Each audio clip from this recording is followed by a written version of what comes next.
This episode deals with a medical emergency, belittling, and emotional abuse. Please take care while listening. Hi, and welcome back to After the Quiet. This is episode 47. That summer started the way many of our summers did, with a camping trip. It was a long weekend in May, and we had taken the trailer out for the first trip of the season. There's always a certain excitement that comes with that first camping weekend.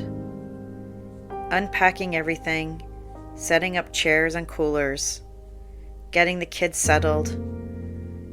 It suddenly felt like a big adventure to them. By the time we finished setting everything up, it was already getting late. The kids were inside the trailer with me. I remember stepping down from the trailer doorway, probably thinking of the next small task, grabbing something from the car or checking on dinner, and then it happened. My foot rolled. Hard. I remember the exact feeling, that sickening twist where you know immediately something isn't right. And I'm almost certain I heard a crack. The pain shot through my ankle instantly. I collapsed right there outside the trailer. I tried to stand, but the moment I put pressure on my foot, it gave out beneath me. The kids were inside watching me, confused and scared, so I dragged myself back into the trailer. I was crying by that point, sitting on the floor, trying to hold my ankle still because every movement sent sharp pain up my leg. I asked my boys to go get their dad. When he came back and saw me sitting there on the floor crying, his reaction wasn't concern. It was irritation. He looked at me and said something like, "Just suck it up. What do you want me to do?" It was already late at night, but I couldn't stand. I couldn't put any weight on my foot at all. I begged him to at least get me some ice. Eventually, he agreed to drive to a nearby gas station and get a bag of ice. That night, I lay in the trailer with my foot resting on that bag of ice. Every small movement sent pain through my ankle. Sleep didn't really come.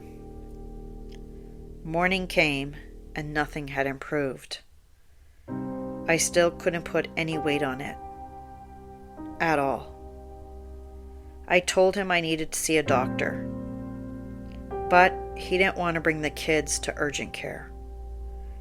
Dragging 3 kids to a clinic wasn't something he wanted to deal with. So we called my sister and her husband.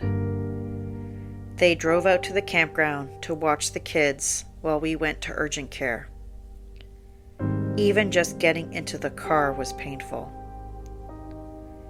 But when we arrived at the clinic, he pulled up to the front and told me to get out and walk to the door while he parked.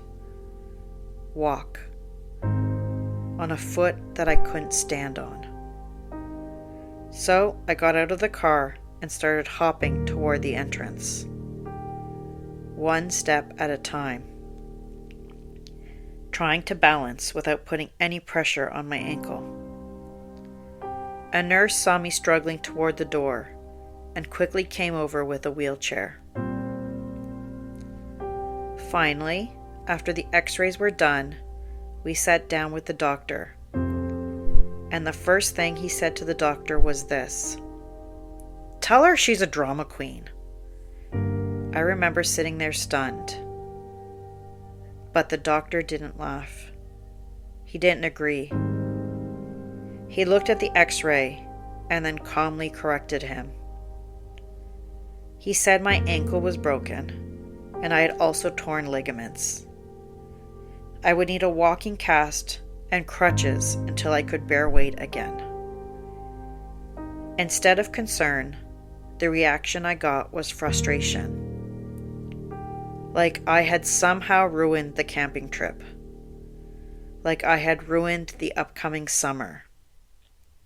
But the only thing running through my mind at that moment was panic.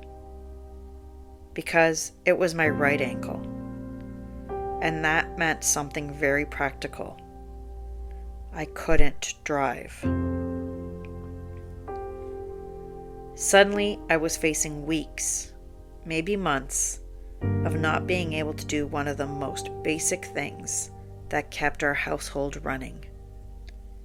Driving the kids, getting to work, picking up groceries, doing all the things that kept life moving.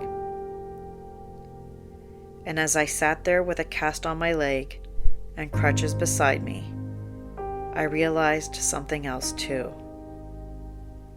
In moments when I was vulnerable, in pain, needing help, I was completely on my own. This is after the quiet. And sometimes the way someone responds when you're hurt tells you everything you need to know about how much they truly care. Please remember to subscribe to this podcast and share it with others who might need to hear my story. And also join me on Instagram at after.the.quiet.